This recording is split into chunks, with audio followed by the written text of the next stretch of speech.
Are you ready? Can crush us. It don't really get no better than this the podcast that you're looking for if you're really heavy into wrestling. Hosted by the Mark. Energy that's so amazing. Gotta keep it entertaining. Rep the Can Crusher Nation. Yeah, you know what's going down in the ring. Lights out when you hit a ding ding. Knock 'em out like boom bada bing. Hold it down, you can crown me the king. Gotta shout out to the Miz and Duke the Dumpster.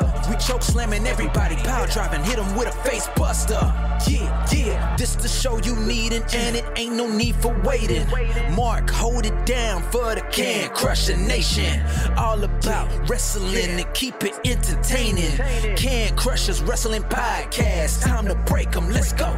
Yeah, Can Crushers. Yeah, Can Crushers, let's go.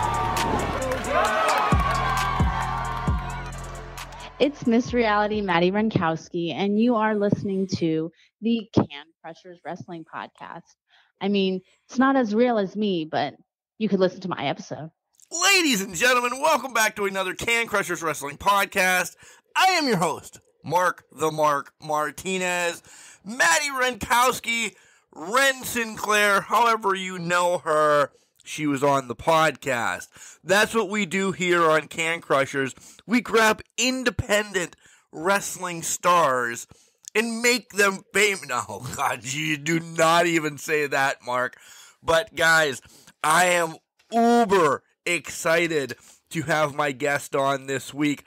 All the way in Montreal, Quebec, Canada. Coming on the show today is the Cobra, Katrina Creed. You've seen her recently on ROH. She's kicking ass and taking names all over Canada. So, international again. But you guys know that because Toronto loves us. Toronto loves Can Crushers. So, thank you. Guys, man, is there a difference? This is a real question that I'm thinking of, so I'll have to jot this down. Difference between wrestling in Canada to America? I've never seen a match in Canada. Is there the fans different? I mean, I've seen it on the pay-per-views or the premium live events or anything like that, but is there just a little bit of difference? And of course, you guys know all the other questions that I'm going to ask the Cobra, so we're gonna dive right into it. All right, but beforehand, you guys know we have to pay the bills. Guys, check out Collar and Elbow Wrestling. The wrestling brand with all the cool t-shirts, hats, hoodies, tees, and all the cool stuff that Al Snow and the Hooligans have down there. Buy it all up. Buy it all up because you've heard me talk about this for years now. Since they've become, affiliated with Can Crushers, man, I've gotten some sweet shirts. I've gotten some cool merch. And you know how sometimes you wash stuff and it starts to shrink, it loses its freshness and everything? Collar and Elbow doesn't. That property of Collar and Elbow, one of the first shirts I got, still amazing. To this day, it's like brand new. Or my wife does great wash. I know she does great wash before I even get thrown under the bus for that. But Collar and Elbow stuff is really cool. So we have a promo code for you. After you buy all the cool stuff from Al Snow and the Hooligans, use the promo code CANCRUSHERS, and you'll save 10% off your entire order. That's awesome within itself. We also have an affiliate code with WWEshop.com. Guys, and we're very transparent with this because whatever you buy from there, you do help support Can Crushers, which is awesome. So thank you. So if you're going to buy something, you want the new Cody shirt or a Rock shirt or the CM Punk shirt, or the Becky stuff, whatever you're going to buy from there, please, in our show notes, is the affiliate code. And I said, we're transparent. Sometimes you'll get a discount on stuff, sometimes you won't. But you're going to buy it anyway, so help support a podcast. That would be really awesome. But where else can you listen to us? Well, you're probably listening on your favorite app right now, right? Your Facebook or Spotify or iTunes or Google Play, and the list goes on and on where we are, which is awesome. So continue there. Like, share, do ratings if you can. That would be awesome. Tell us we suck. Anything. We love the ratings. We love reading them every once in a while. Maybe we should do a show like that. Duly noted. But there's also a new one out there. It's called Podurama. New Maybe it's some of you guys, but we've been on Podurama for a long time. And if you sign up right now, you'll get 50% off a lifetime membership. But Mark, why switch to Podurama? Because it's seamless. You know how sometimes you drop a song on another app or whatever, when you close it, anytime that you pause on it and you go to a different device, a different way from your phone to your computer to your laptop or whatever, it stays and it just seamlessly carries over, which is really awesome. I've been using it recently, and I really do love it. And listen, the notables are around us too. So there's Busted Open, there's JR, there's Stone Cold, there's yada yada yada, and they're all linked around Can Crushers Wrestling Podcast. So that's awesome. Guys, don't forget, this weekend is Ask Can Crushers. How can I get involved, Mark? Well, you can send us an email at cancrushers69@gmail.com. Ask us any question. We'll answer it on air. Or you can slide into any of our DMs, Facebook, X, and Instagram. We're there. Ask a question there. Or you can phone us. And trust me, if you phone us and ask us a question, I guarantee that you will make it on air. 814-299-6687. You have 3 minutes to ask whatever question you want. We'll answer it on air. So we're excited. So don't forget that. All right, you've heard enough about me and everything that's going on here. Let's get to the interview with the Cobra, Katrina Creed. Wrestling. A love and a passion we all share. I've started a wrestling brand. The wrestling brand. A brand founded on the aspects of wrestling. Two entities working together to create a product that connect emotionally for people everywhere. Collar and Elbow is the brand. Passion and love for wrestling is the drive. I am Al Snow, and this is Collar and Elbow, the wrestling brand. What's going on, you guys? This is the CEO of Shane Taylor Promotions and the baddest of all time, Shane Taylor, and you are listening to the Can Crushers Wrestling Podcast. Welcome back to Can Crushers, folks. You heard in the intro how excited I was to go international once again here on Can Crushers. We're heading all the way to Montreal. One of my favorite baseball teams was there, the Expos. Man, I love them. Nonetheless, the one, the only, the Cobra, Katrina Creed. Katrina, how are you doing tonight? Hey, I'm doing pretty good. How are you? Excellent, excellent. Do you remember the Expos? Probably not, huh? I do. Yes, I do. I remember even when they still existed in Montreal before they got traded. So not a huge baseball fan, but I do remember that. It was gutting for us as a community from what I remember. It was. I know this is a wrestling podcast. I would so want the Expos to come back, but that's just me. So nonetheless, how's everything going? How was your holidays and all that before we get into the meat and potatoes? Yeah, I mean, I've been doing pretty good. Wrestling wise, it's been pretty bumping. So really can't complain with that.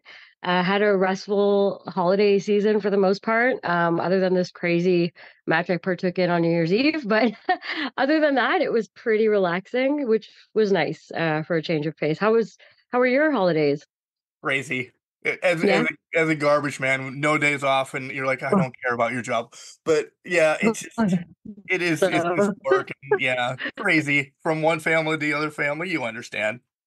You just live, love, and learn, right? So let's do the rewind. Oh yeah, definitely, for sure. This is the favorite part. We'll rewind. When you were a little Cobra, okay? Who introduced you to professional wrestling? Mom, Dad, Aunt Sally, Uncle Joe? How did you find this crazy sport? I don't fully remember, but I think what it was is I used to hang out at my cousin's place a lot, and we would just flip through channels. And I remember very distinctly like my first memory of wrestling was seeing The Undertaker in his Ministry era and just like popping up on the screen. And I'm an alternative chick now. I was apparently even into darker stuff when I was like 6 or 7, whenever that was.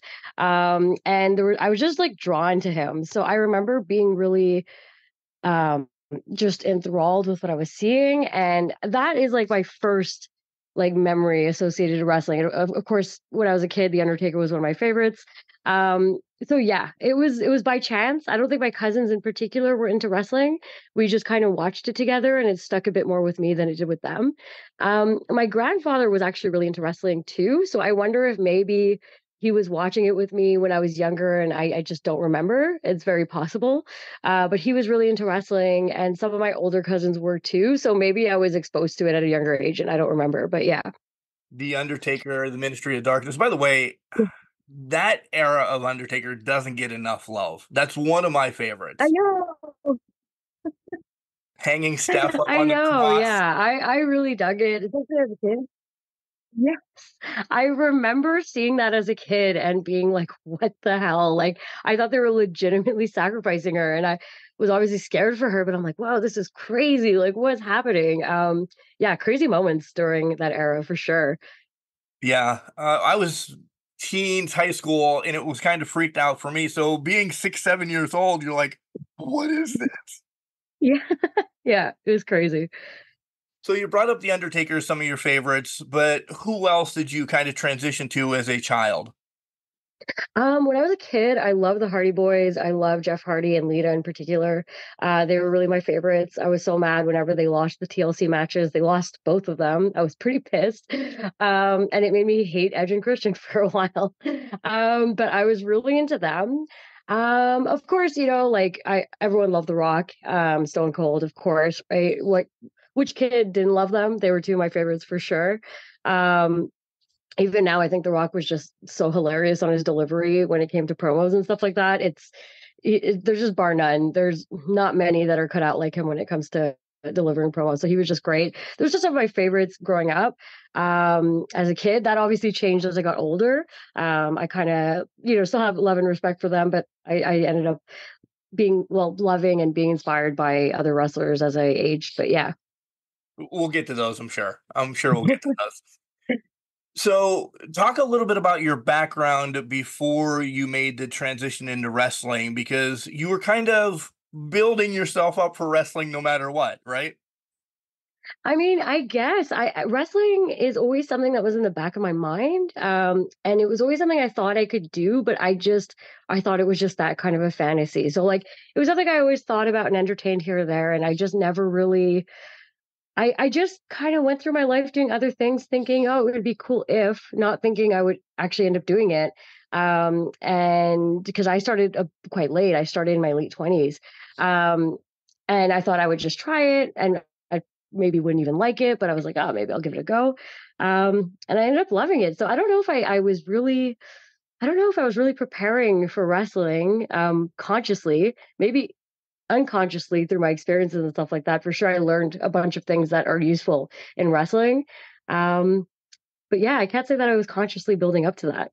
Well, I was hinting at like martial arts background. Oh yes, Yeah. yes. Okay. Yeah. Yeah. So that I started taking up again. I thought it would be really cool to learn a martial art, and Muay Thai was always something that spoke to me. So I started doing that. Um, And primarily, I started doing it, even though it says I have a background in wrestling, I started doing it primarily to have good cardio for matches. So I actually, even though I was always drawn to it, it's something I wanted to do.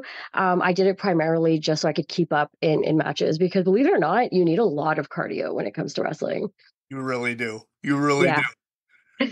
So when was that aha moment then? Since you've dubbed yourself late. Listen, you're not DDP that's only starting in his 40s, so you're definitely much younger than that.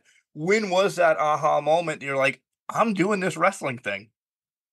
Yeah, so the match that really like made me think and really consider it was actually it was a New Japan match, and it was Jay White versus Kenny Omega.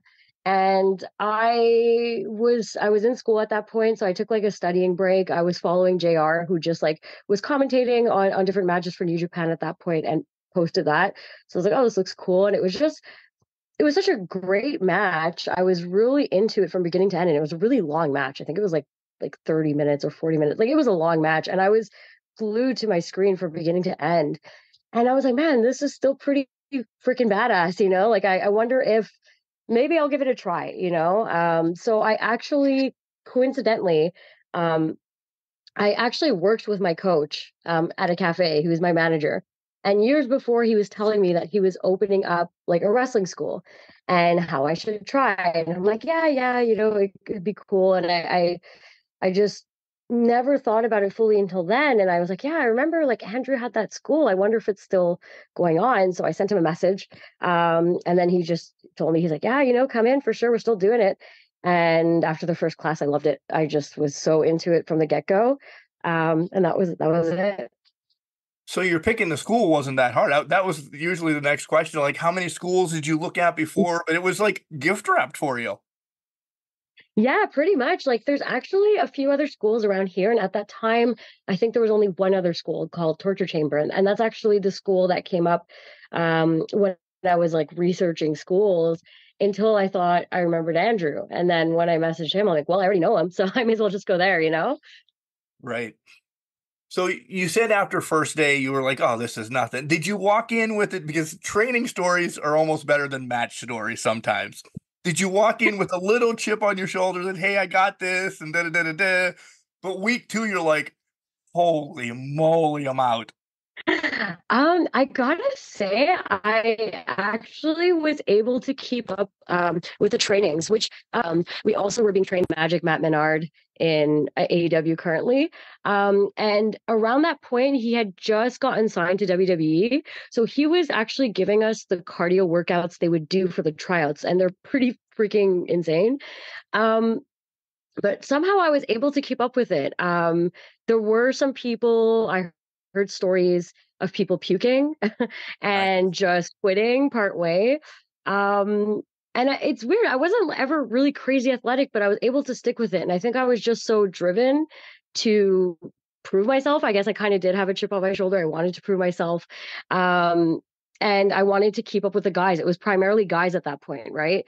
I grew up with 2 older brothers. They're like 10 years older than me. So I always was kind of like the young girl, you know, that would have to keep up with like her older brothers. So like, that's always been my mentality in life. And so I just was like, fuck it, I'm not going to give up, and I can do it just as good. And I'm just going to push myself. So yeah, there wasn't really any time where I like thought about quitting or puked. Except for one time where I got a really bad migraine and then I puked, but it was because of the migraine. It wasn't the cardio. Really? So, it was. Your story. It's your story. I swear, no. The migraine and the puking happened like 2 or 3 hours after practice. So it was a migraine. Just saying. So it's probably a slight concussion is honestly what it Well, was.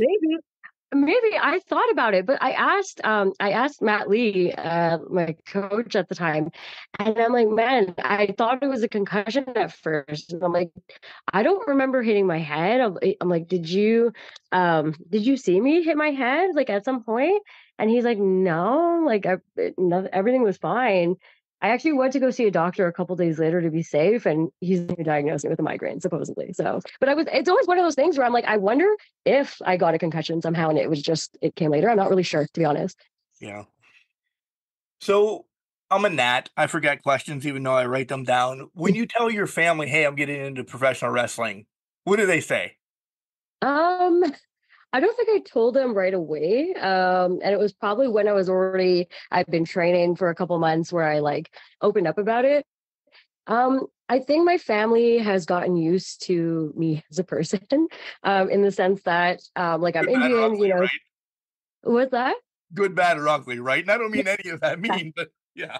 No, exactly. No, for sure. You know, it's like, I think maybe initially when I was like younger and I first started like dressing in black and kind of looking a bit more alternative, they were like, what the hell? And, you know, they had more apprehensions about it. Cause like, as an Indian girl, like I'm fully Indian. It's not typical, you know? But over time, after enough piercings and tattoos. I think they just kind of let that go, the idea that I'd be this traditional Indian chick. So when I told them I was wrestling, they weren't super surprised. It was like, oh, cool. Sounds fun. They were trying to be encouraging. But yeah, I think they got over that hurdle from when I was younger. Now they're merch makers with you and helping you do everything you possibly can, right? Just about. They're really supportive about it, especially like they're so curious about it and they're really like sweet about it. So it's nice. So let's talk about that first match. Do you go back and watch it? Do you, and I'm not saying this mean, do you cringe because what you've done, and I haven't seen your first match, to being on ROH recently, like I said before recording, you got it. You really do. Oh, thank you so much. I again really appreciate that. But yeah, I actually haven't seen my first match. I don't know if there might be footage, but I've actually never seen it. I know it wasn't great. It wasn't received great because of like the story that was being told, and the crowd was not into it. It was actually a really terrible first match.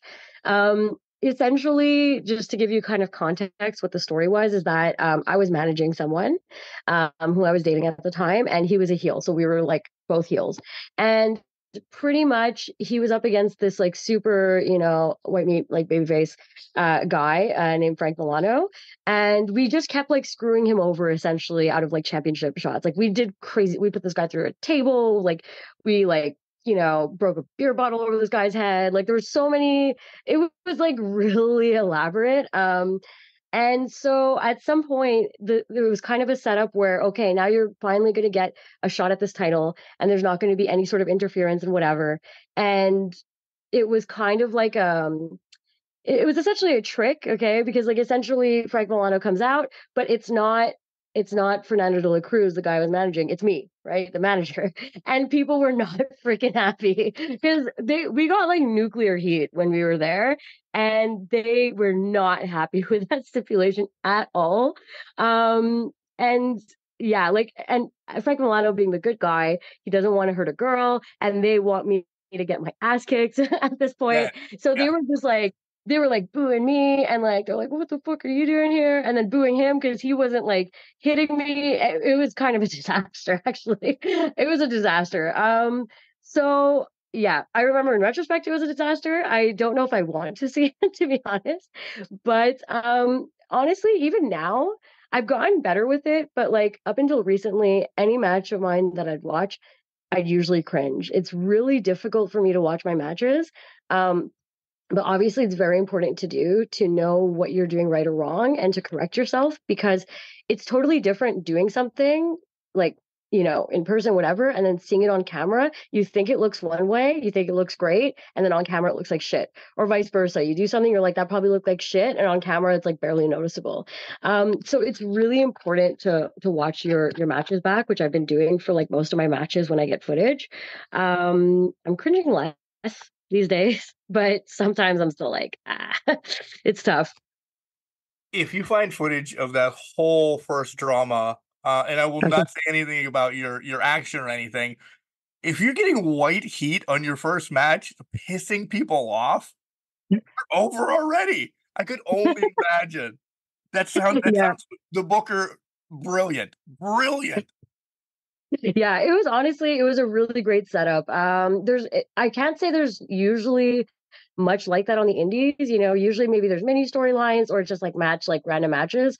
But I gotta say, it was actually Fernando de la Cruz who came up with that and offered those ideas to the booker, and they were kind of working together with Frank Milano. It's kind of like the group working together. I have to, hats off to him. They actually did a really good job when it came to like the intricacies of it, the storyline. It was a really well developed story. So that finally, when Frank Milano won, it was this crazy 3 stages of hell match. And he won, and all the stuff that we did to him, he did to us. He put us through like, it was a door, he like everything. There was a callback to a lot of the things that we did, so it was pretty good. Yeah, you definitely don't see that on the indie as much. You really don't. So that deep of a storyline, excuse me, is awesome. Yeah. This is the big question, and don't answer.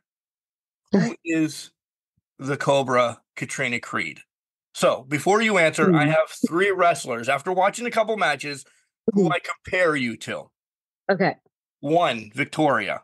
The look, all of that. You got that. 2 moves. I see a lot of Sasha / Jericho, but because Jericho, Matt Menard, yada, yada, yada, that whole system right down the line. And then 3, Statlander, because you're taller, bigger. What I don't mean big, slap me through the phone. But Mhm. you can move, you can fly, you could still do that, but you're a fucking roughhouse still. Mhm. How close am I? Yeah. Hmm. I I do love Victoria. I think she's actually my favorite female wrestler from that era. I really think she does not get enough credit. She was really, really good, and as a wrestler, she was like fantastic. So I don't know if I take inspiration from her, maybe partly, but I really, really respect and admire her. And like I said, she's honestly probably my favorite from that era. I love Chris Statlander as well.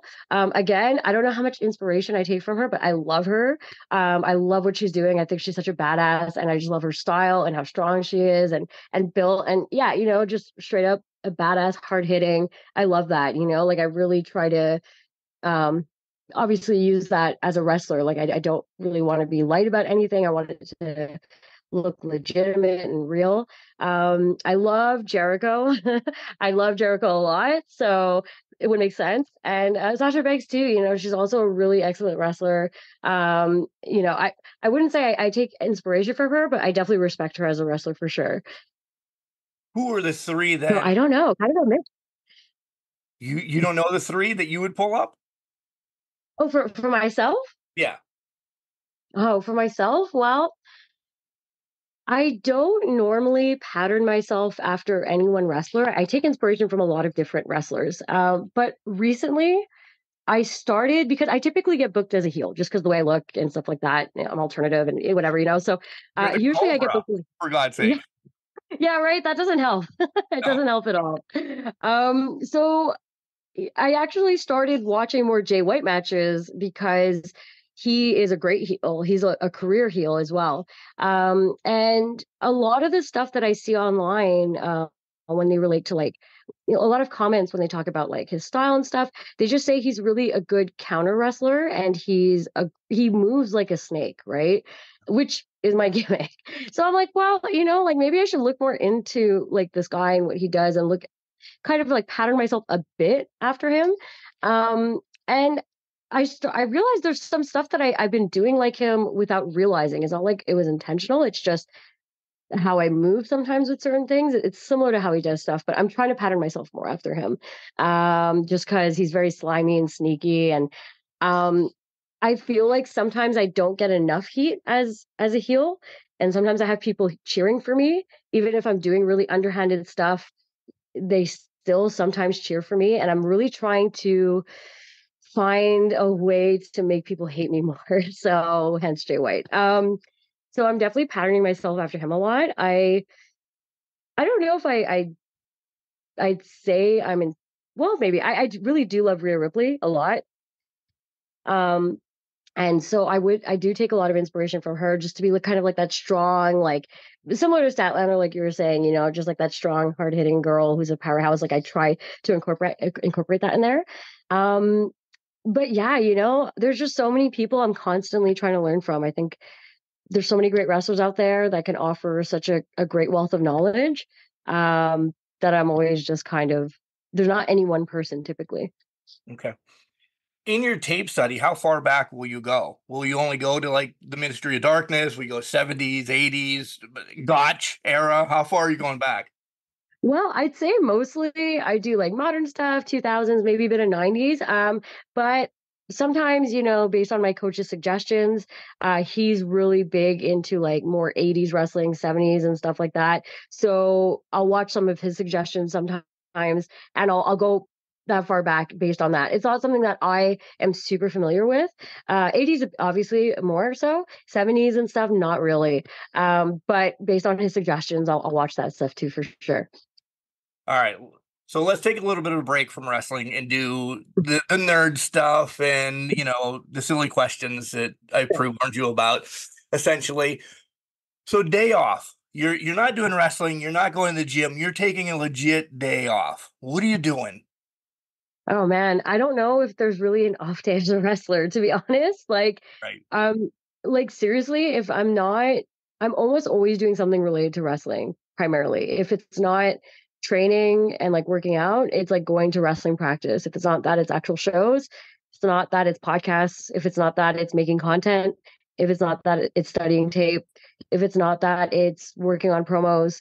If it's not that, it's reaching out to promoters. Like literally almost everything I do is related to wrestling somehow on my off time. But I do, if not that, I'll do yoga sometimes to like kind of repair my body and physio. But um, something I actually do for myself is I like playing League of Legends, which is not very, it's not very relaxing at all. No. But it's really not. And I'm definitely lying to myself when I'm like, yeah, I'm going to sit back and relax and play League of Legends. Bullshit. It's super stressful, but I love it.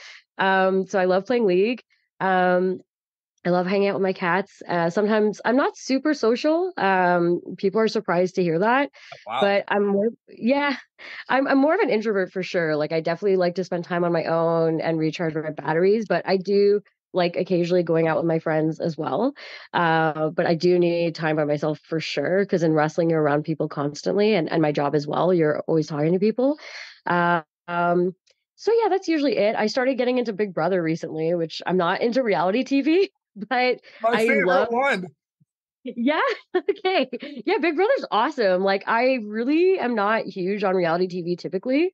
But my brother and my mom were watching it, and when I'd come in, I'd see that. And I started getting into it, dude. It's a lot more like complicated than I thought it would be. It's pretty interesting. A great like social experiment, honestly. A lot of backstabbing. Oh 6 ways to do yeah. it. I love it. Oh, yeah, it's too much sometimes, like, especially when you're getting, like, really, like, into the show and you really start liking certain people and they have no idea they're about to get screwed over, and they're all happy and peppy, and these people are plotting their demise, and oh my god, and so many shifting alliances. It's too much of an emotional roller coaster sometimes that after a few episodes, I'm like, "Okay, I need to take a break because this is, like, exhausting to watch, honestly." Uh, Really. um, yeah, but it's super interesting. All right, here we go. Be prepared. If somebody would be you in a documentary, who would that person be? Okay. I guess I don't know. I think Zoe Saldana is pretty cool. She's pretty badass, so I pick her. Flip side, who are you being in the documentary? Oh gosh, who would I like play? Yeah. My hmm. If it's not myself, I don't know. Well, you can't do yourself. Uh, Yeah, no. That's you. No loopholes there. You have to. I don't know. I guess depending on when the movie's taking place, maybe a younger version of me, or maybe I could put on some like special effects makeup and an older version of me. I don't know, a documentary about me. Hmm, geez, I don't know. Maybe my mom? I really don't know. Aw, dad moment of the show. There it is. You're gonna be your mom. I love it. Do you really like snakes? I'm not, I don't know if they creep me out, but they're not my favorite. I don't, I'm not huge on them. I primarily took inspiration because of like other things I'm really into, like Metal Gear Solid. I love Solid Snake. There's like a few other reasons I came up with that as a nickname. But the animals themselves, not huge on them. No. I thought you were gonna tell me. Yeah, hold on right now. I'll go get my python or something. I'm Yeah. like, all right, well, bye. I would die looking at it over Skype or Zoom or wherever Oh, the hell we're on right now. All right. So we do something where a past guest throws you a question, and let me play it for you right now. okay. Hi, this is Gina Marie, and my question is if you could have dinner with any three people, dead or alive, who would they be? Hmm. I guess probably Stephen Hawking, because I know before he passed away, obviously he's one of the brightest minds that we had, but before he passed away, he was talking about how we need to be really careful about AI and how that will be the demise of human civilization.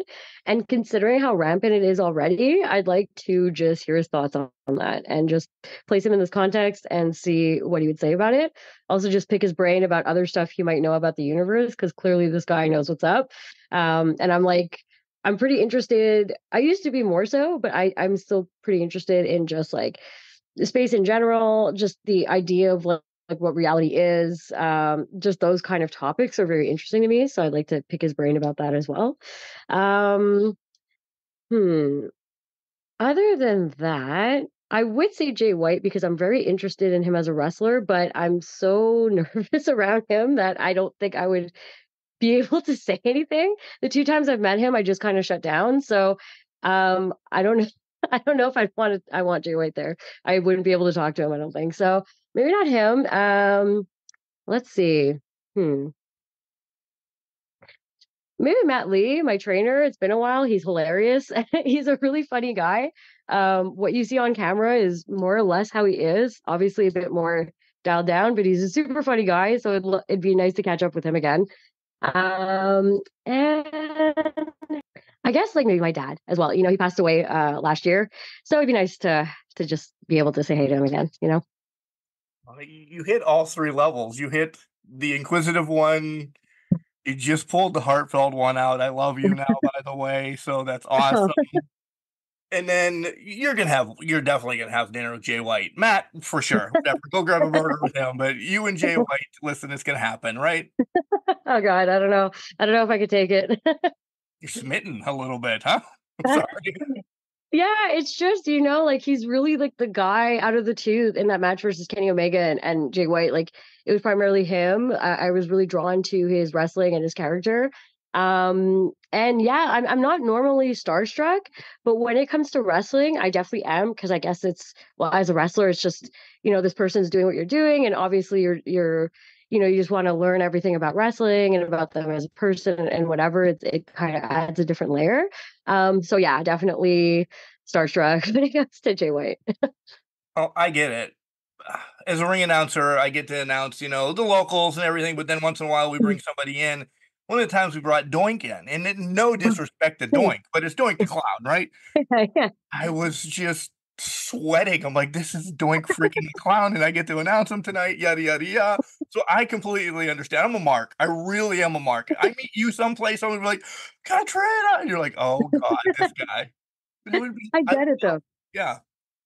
I get it. I think we're all pretty much marks, underneath. We all are. You have to be to love this business, right? Definitely. So, do you have any hidden talent? Last stupid question. Do you have any hidden talents? I don't know if this is a talent, but if I breathe really hard, my nostrils kind of like pull into the septum. And I've never met anyone who could do that. They don't So flare out like the normal human beings do. They come in. Yeah. You do it. Nobody else is going to see this but me. Yeah. Okay. I'll try. I don't know if you can see because the lighting, but I do. Oh my God. It's clearly visible. I'm sorry. Definitely a talent. I don't know for what, but yeah. I mean, I don't know if it's talent, but it's a thing. And I thought for the longest time other people could do it, and I brought it up to, I can't even remember, one of my friends back in the day, and they're like, "The hell are you talking about?" And then started asking other people, and apparently other people can't do that. So yeah. No, mine's no. Yeah. So again, want to congratulate you. You were recently on ROH. Big Thanks. match against Layla Hirsch. Mhm. Tell me about that experience. How does that come about? And I'm a fat guy. How was catering? Well, first off, catering was awesome. I gotta say, AEW is pretty dope. They have I'm a vegetarian, and both times I went, they had vegetarian options laid out as well as meat options and just a variety of things. So it's pretty cool. And it's like protein-based veggie stuff, so it's not just like a salad. So that was really nice. Yeah. And they have pretty good catering. They had a lot of different options, even meat options. They had a variety of different flavors that looked pretty good, not gonna lie. And even the dessert options were great. Obviously you try to stay away from that as much as possible, but they had some pretty good cakes. I'm honestly, huge fan. AEW catering, love it. I couldn't ask for more. And Layla Hirsch was great. The whole experience was amazing. I first I saw Matt Lee again, Matt Menard. So that was really great. He was super excited that I got a match, and he for sure saw that I was like freaking out because he'd keep coming to me and be like, "You got this. It's okay. Just do what you've been doing. You're all right." So that helped to calm me down a bit. Uh, but Layla Hirsch was super, super nice. She was very, very sweet, super accommodating, very, very giving. She came up with the match structure. I just kind of plugged my stuff in. She was very giving in that sense and just like super sweet. I couldn't say enough good things about her. Obviously, like on camera, she looks a bit intimidating and it's like, yo, this chick could probably fuck me up. And so I was like, man, I wonder how she's going to be in person, but she's super, super nice. And yeah, like we both just had a really good time. We both really liked the match. Everyone was just so great there. Like every time like I said, I've been there twice now. And both times everyone was just like super nice and accommodating. So I had a really great time backstage. It was honestly such a great memory that I'll cherish forever. Did you get to pick anybody's brain back there? Any other gals? Any of the guys? Clearly, you hid from Jay White, but all of that. um so it's like I don't want to get in everyone's space, right? Like it's so like contradictory in a way and a bit confusing because like typically on the indies when you go backstage you say hi to everyone, right? But we're told not just in AEW but WWE that when you're backstage you kind of have to keep your distance, right? So you don't know. It's like, was this a trick? Because we're taught to say hi to everyone usually, and now we can't. So, you know, what I do is I just kind of like stand there and smile if people are passing by. Most people reciprocated, others maybe not so much, but you just kind of keep your distance. You don't want to get in their space and be that guy, you know. There were some people who came up to us themselves and shook our hands. Eddie Kingston being one of them. So at the very beginning, he saw we were all like huddled, like scared little cattle, as extras, just like looking around us. And he came up to us and shook each of our hands, and he said, "If I'm the only person that comes to say hi to you and no one else does, well, fuck them." Okay, that's pretty funny. But yeah, so we try to keep our distance. There's so many people I wanted to talk to and just get to know better, but out of respect, I just kind of stayed in my spot and let them do their thing. So yeah. In time, you'll be sharing the roster, the travels with them all the time, right? Hopefully, that is the dream. It's gonna happen. Stop. You have to talk it into permission. It will happen. So, how much wrestling do you get to watch? And now I'm not saying tape study or anything. How much wrestling do you get to watch nowadays? And can you watch it as that little girl that loved The Undertaker? Or is it always ripping apart everybody's match? And it's no disrespect because everybody does it. Yeah, I unfortunately I can still enjoy wrestling to some extent, but I'm always analyzing stuff. I'm always everything I watch now, unfortunately, whether it's out on the indies or if I'm part of a show and I finish my match, I'll always, if I have time, I'll always go and watch other matches. Anything I'm watching now, I'm always analyzing. So it kind of takes the fun out of it sometimes, but I feel like wrestling is still such a spectacle, and there's some matches that are just so good and built so well that I can still be in awe, like I can still watch a match and pick it apart, but still be like, wow, that was fucking good. Or wow, the way they did that, like amazing. And it's almost like it takes me out of it in a general way. But when it comes to specific things, sometimes I'm almost more into it because I realize how difficult it is to pull that off, or how hard it is to do something, or how creative a spot was, or maybe some sort of transition. So it's kind of like, yeah, in a way, I can't appreciate it as I did when I was younger, but I can appreciate it in a different way too. If you had one match, and if it's this one, kudos. One match to show a non-wrestling fan a match, which one do you show? Oh man, I feel like that's a difficult question because I'd almost have to put myself into like a fan mindset as opposed to a worker mindset.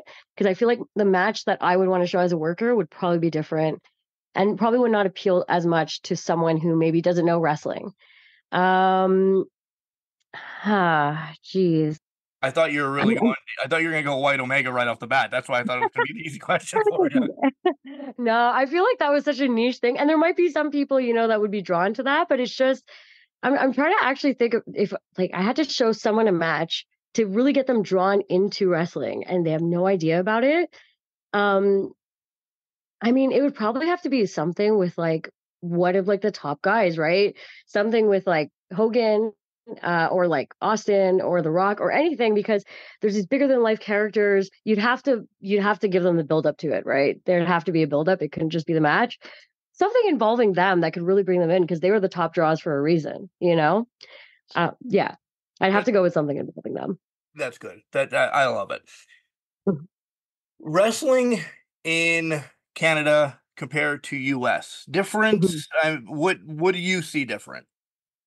Yeah, so there's definitely a difference. I've only had one American booking so far. I have a few more that are coming up this year, but as of now, I've only had that one booking. And the main difference that I saw, um, it's just how much talent is in one area. Like, I had a booking in New Jersey for IGB, Intergender Bonanza, and it was in the H2O place, and there's like maybe I don't know, there were maybe like 50 people or so, I'd say.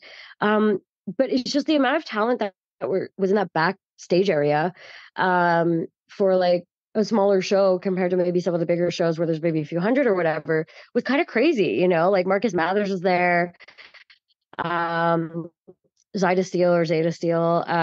She was also there, and they're both with MLW right now, or at least they're making appearances with them.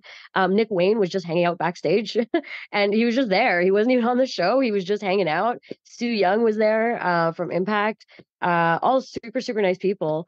But it's just crazy, It's like you'd go to like an indie, a Canadian indie, where it's like maybe one of the bigger ones.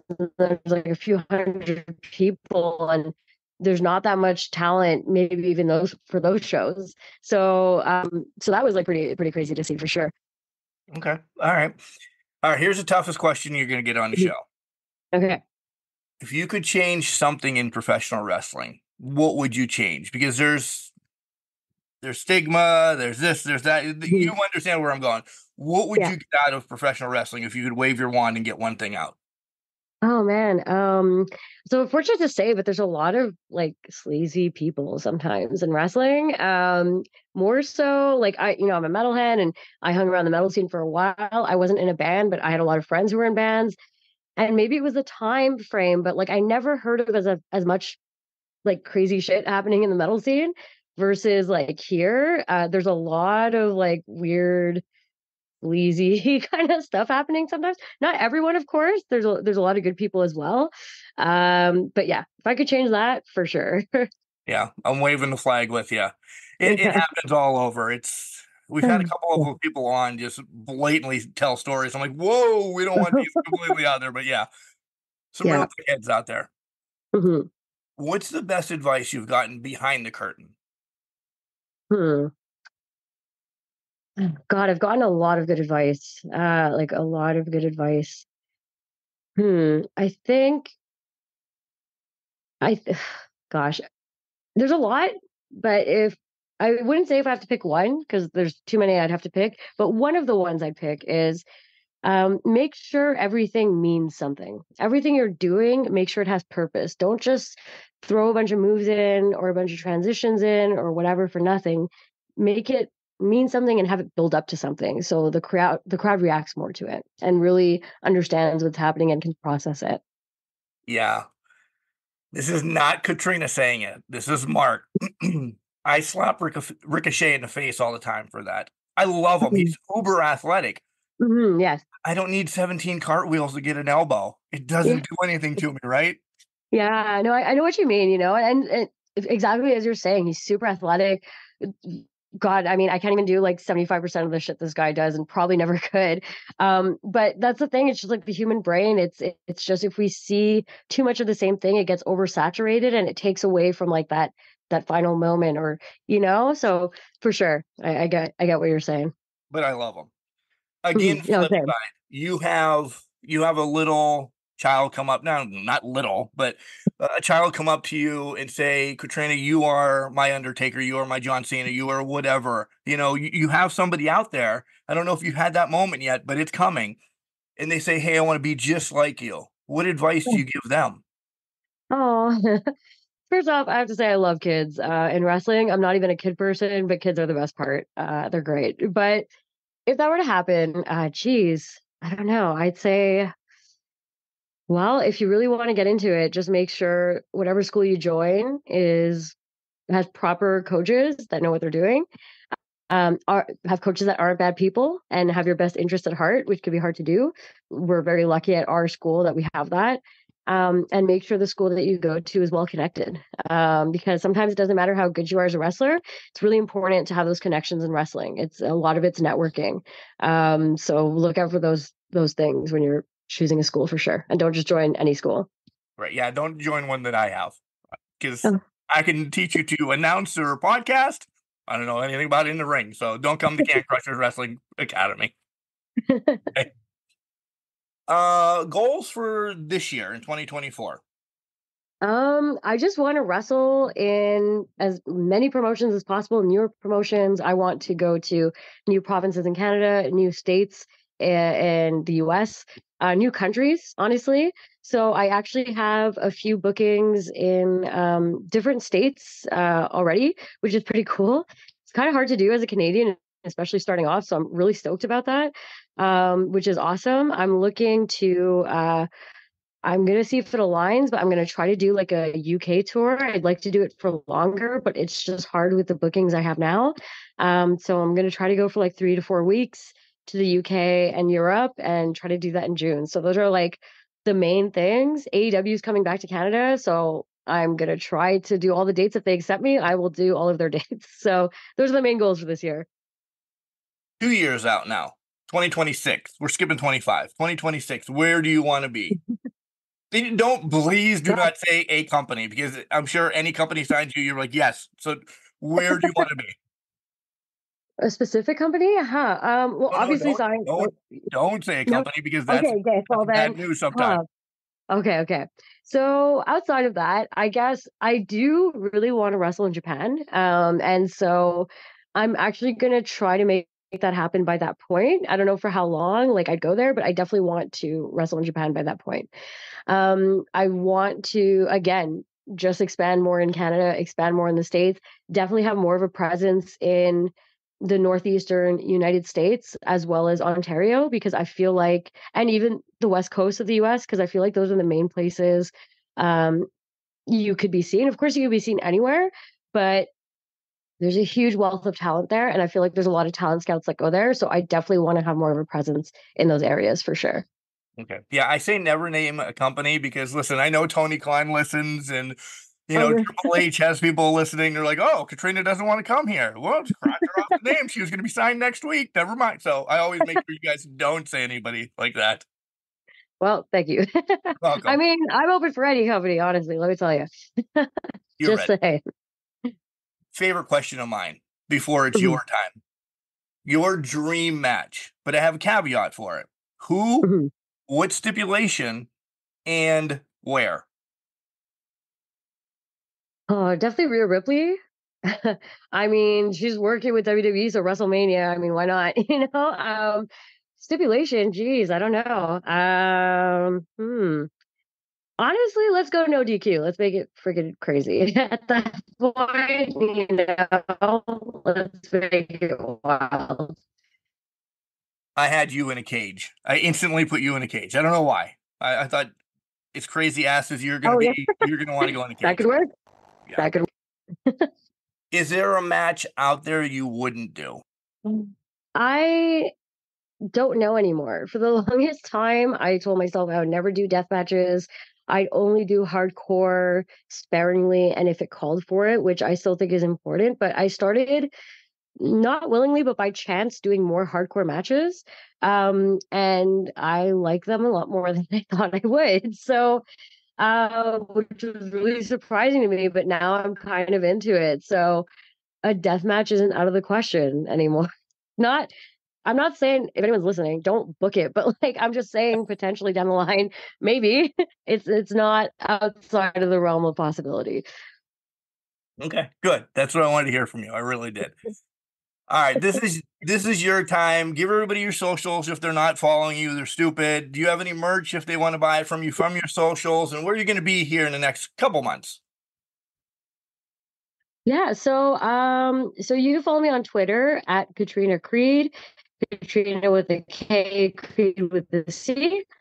On Instagram, it's at @creed. And yeah, those are my socials we got over the next couple months. I have almost every weekend I'm booked for the most part. Sometimes I'm doing double weekends. Oh, my phone's about to die at 5%, so I'm gonna make this quick.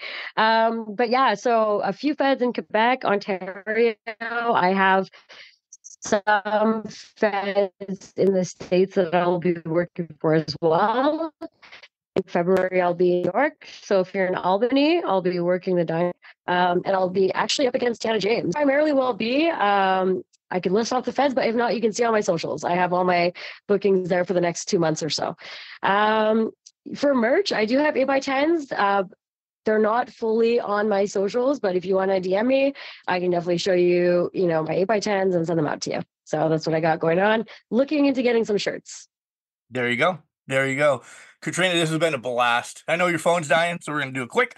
Thank you so much for coming on and sharing your story. Yeah, I appreciate it. Thank you so much for doing this with me. I had so much fun, and thank you again for all the kind words. I really, really appreciate it. This is Donnie Bambino, one half of the Bad Fellas, and you're listening to Can Crushers. I don't know how you're listening to it, but I'll tell you what, you better leave a 5-star or I'll come visit you. And you don't want me knocking at your door. You better leave that 5-star review. I can find out where you're at, and Donnie Bambino will come knocking at your door, and you really don't want that. He's a brute. He really is. Sometimes I always wonder if I am in the family of the Bad Fellas, and then sometimes I get scared. Nonetheless, how about that interview with Katrina Creed, the Cobra? By the way, every time I say, hey, there's dad moments, I truly mean it. Like, mom and dad, these stories come out, and I really feel something when independent stars are telling their story here on Can Crushers. This is why the spotlight was created. So if you're out there and you're listening, man, I'd love to hear your story. If you want to tell your story, reach out. Any of those DMs that I said at the beginning of the show, or cancrusher69@gmail.com, just reach out. So, yeah, I'm glad she doesn't like snakes. I really, I'm glad. I was expecting, because we recorded this, as you can tell, kind of over Zoom. And technology, sometimes you had those little blips here and there in it. But that's because it was snowing and windier than bejesus when we recorded this. So, yeah, I apologize for that. But you got the gist of the stories. Nothing was really hindered from what Katrina had to say. But I was not hoping, but I was maybe expecting that she'd be like, yeah, this is my python, I don't know, Merle or something. And I'm like, oh my, I don't know if I'd be able to do an interview like that, by the way, with somebody like holding a snake the whole time. Or my camera would be off, or I'd shut their cameras off, whatever. Guys, I digress. Sometimes me and Taz just go down the wrong path sometimes. Guys, support indie wrestling. That's number one. Support Katrina Creed. Make sure you're following her. A couple times on ROH. Canada rocking it out of this world. Getting some bookings over here in America this year. I'm telling you, we're tossing them up and we're nailing them out of the ballpark. Maybe not Expo's ballpark. But again, this was fun. It really was fun. So, Katrina, you're listening again. Thank you very much for coming on the show. This was a blast. Guys, remember, just because you're trash doesn't mean you can't do great things. It's called a garbage can, not a garbage cannot. Make sure you tell your loved ones you love them, because you never know.